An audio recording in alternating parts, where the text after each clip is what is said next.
When we hear the Crusades, we imagine holy warriors marching for God.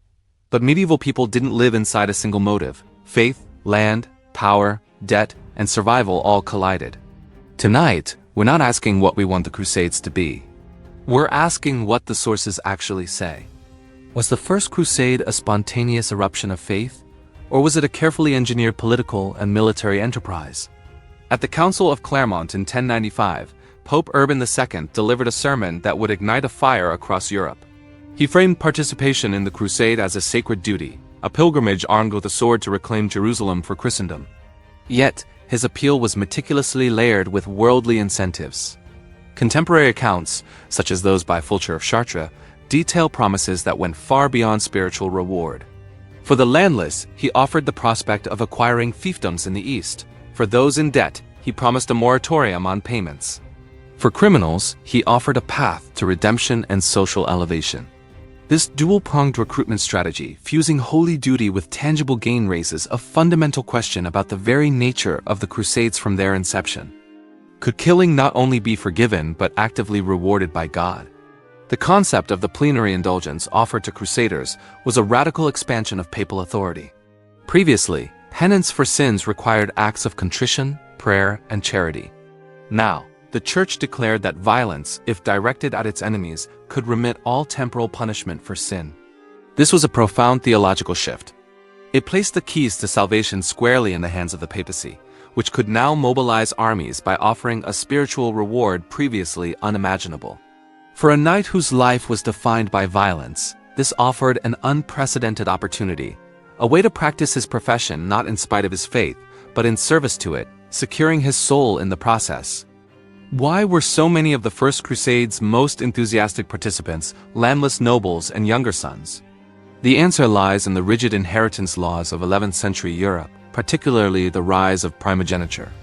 This system, which passed the family's entire estate to the eldest son, left a growing class of well-trained, ambitious, and propertyless knights. For these men, warfare was their trade, but opportunities at home were scarce. The crusade offered a perfect outlet. It was a legitimate, even sanctified path to acquiring land, wealth, and a title. Chroniclers like Gibbert of Nogent explicitly noted the economic desperation driving many to take the cross, describing a France racked by famine and social unrest, where the expedition to the east seemed a viable escape. Why did some of the first victims of the crusade live not in the Holy Land, but in Europe?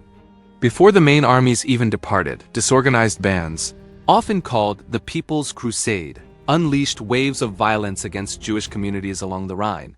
In cities like Mainz, Worms, and Cologne, thousands were massacred.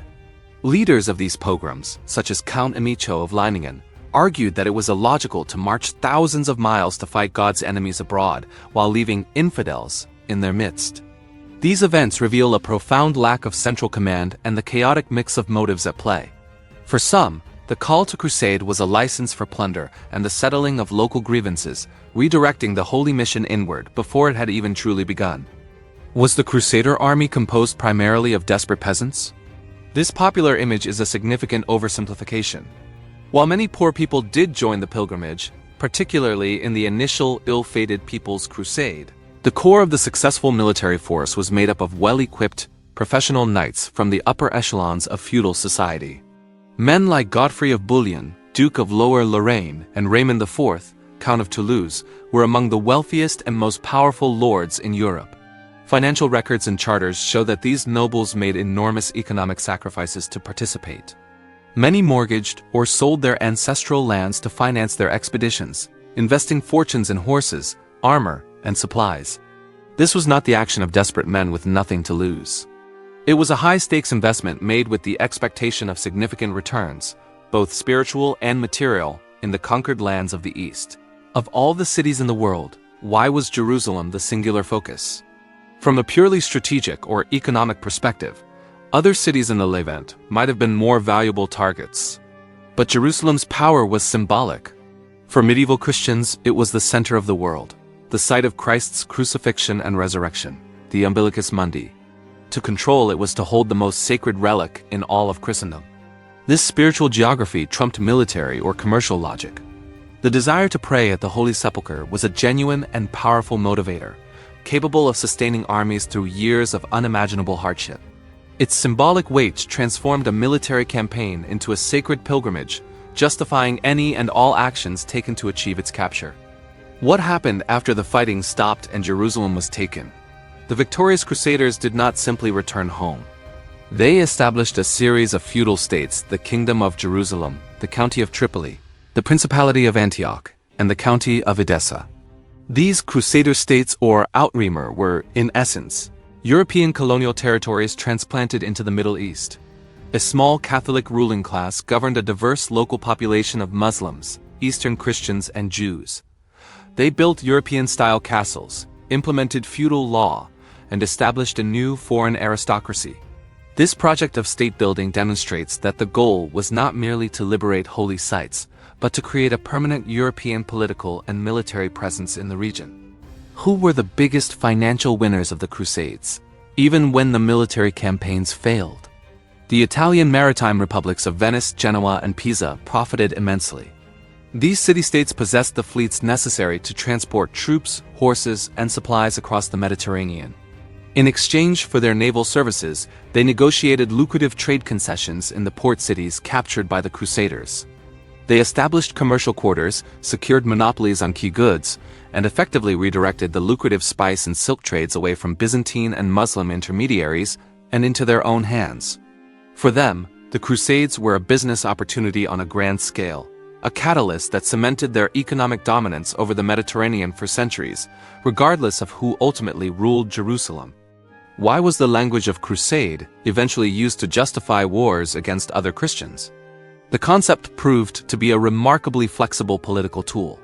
The papacy soon realized that the institutional and financial mechanisms developed for Holy Land Crusades, including special taxes and the promise of indulgences, could be deployed against its enemies in Europe. The Fourth Crusade infamously culminated in the sack of the Byzantine Christian capital of Constantinople. Later, crusades were declared against heretical groups like the Cathars in southern France, the Albigensian Crusade, and against the political enemies of the Pope, such as the Holy Roman Emperor Frederick II. This evolution shows how a movement born of religious fervor became a weapon of papal policy, blurring the line between holy war and political consolidation. Did Muslim leaders initially view the First Crusade as a monumental religious war? Early Arabic sources suggest they did not. Chroniclers like Ibn al-Qalanisi and Ibn al-Athir initially referred to the invaders not as crusaders or Christians, but as Franks, à la French.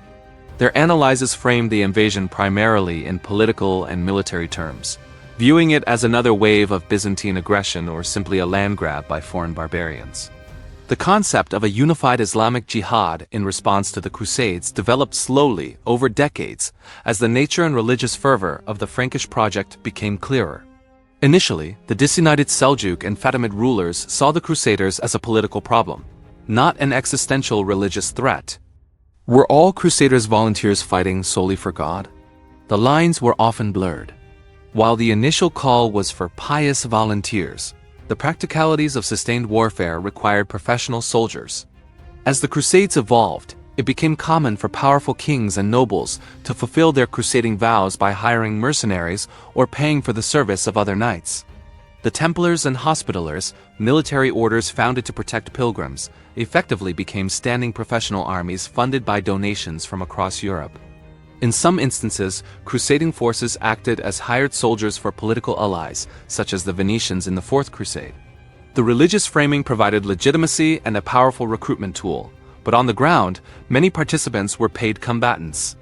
Was looting an unfortunate byproduct of war, or was it an expected part of the campaign? The culture of loot was openly integrated into Crusader warfare. Plunder was not just tolerated. It was often the primary means of compensating a soldier. After the successful siege of a city, a formal process was often established to divide the spoils among the leaders and their followers according to rank and contribution. Chroniclers matter-of-factly describe the immense wealth seized from cities like Antioch and Jerusalem, presenting it as a just reward granted by God for their victory.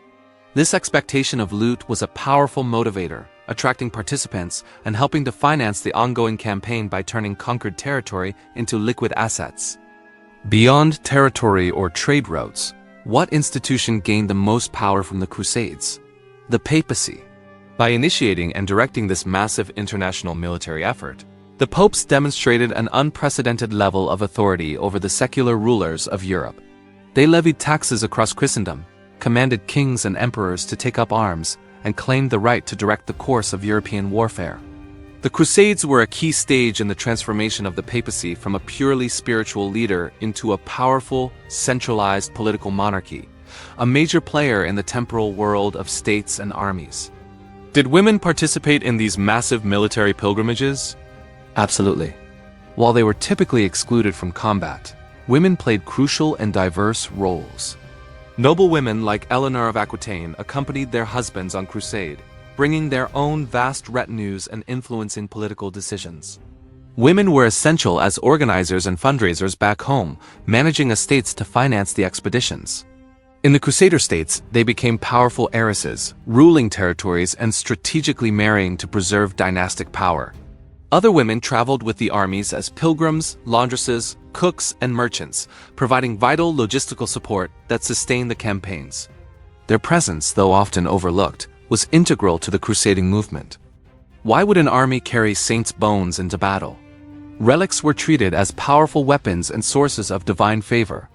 The discovery of the Holy Lance within the city of Antioch during the First Crusade is a prime example. Whether authentic or not, the relic dramatically boosted the morale of the starving, besieged Crusader army, inspiring them to sally forth and win a seemingly impossible victory. Parading a saint's relic before a battle was believed to bring that saint's intercession directly onto the battlefield. It served as a tangible link to God's power, transforming a bloody fight into a sacred contest and justifying the violence in the eyes of the participants. Did the motives of a crusader in 1270 differ from one in 1095? Evidence suggests a significant shift over time. While religious zeal was a powerful and genuine force in the First Crusade, later campaigns appear increasingly driven by political and economic calculations. The initial fervor was difficult to sustain across generations. Crusading became more professionalized, institutionalized, and often dynastic, a way for a king to pursue foreign policy goals or for a noble to consolidate his family's prestige. By the later Crusades, participation was often a matter of feudal obligation or political strategy, with the religious justification sometimes feeling more like a pretext than the primary cause. If the Crusades were God's will, why did most of them fail? Of the major numbered crusades to the Holy Land, only the first truly succeeded in its initial objective. The rest were hampered or destroyed by factors that had little to do with divine judgment. Logistical failures, such as the inability to supply a large army far from home, were rampant. Infighting among proud and competitive leaders consistently undermined military unity. Poor planning, strategic blunders, and a fundamental underestimation of their opponent's strength led to one disaster after another. The high failure rate points not to a lack of faith, but to the immense practical difficulties of the enterprise. Why did the Fourth Crusade end with the brutal sack of Constantinople, the largest Christian city in the world? The official goal was to attack Egypt, but the campaign was plagued by a lack of funds. The Crusader leaders made a deal with their Venetian transporters and a deposed Byzantine prince to divert to Constantinople to install him on the throne in exchange for payment. When the payment didn't fully materialize, tensions boiled over. The Crusaders, driven by a combination of greed, political frustration, and long-standing religious friction between Latin and Greek Christianity, turned on the city. The 1204 sack of Constantinople was a shocking betrayal of the crusading ideal, exposing how economic and political ambitions could completely override the stated religious mission. When the dust settled, what was the lasting legacy of the Crusades in the East? The Crusaders left behind a string of formidable castles, a testament to their architectural and military prowess. They established new trade routes that enriched the Italian city-states and altered the European economy. But they also left a deep legacy of bitterness.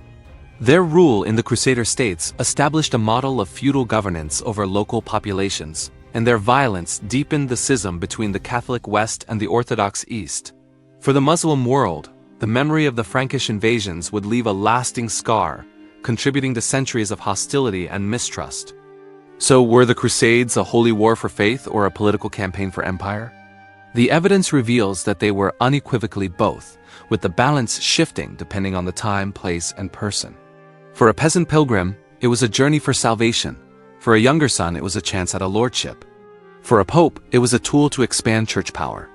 For a Venetian merchant, it was a commercial venture. The genius of the Crusades was the way in which the language of holy war was able to encompass, legitimize, and mobilize this entire spectrum of human ambition. It was a movement where faith and power were not conflicting motives, but two sides of the same coin. The Crusades were never just holy wars or just land grabs. They were human wars, shaped by belief, ambition, and opportunity. History isn't clean, and that's why it matters. Thanks a ton for watching. If you enjoyed this video, give it a thumbs up, subscribe to our channel, and share it with your friends. Your support means the world to us and helps us create more awesome content.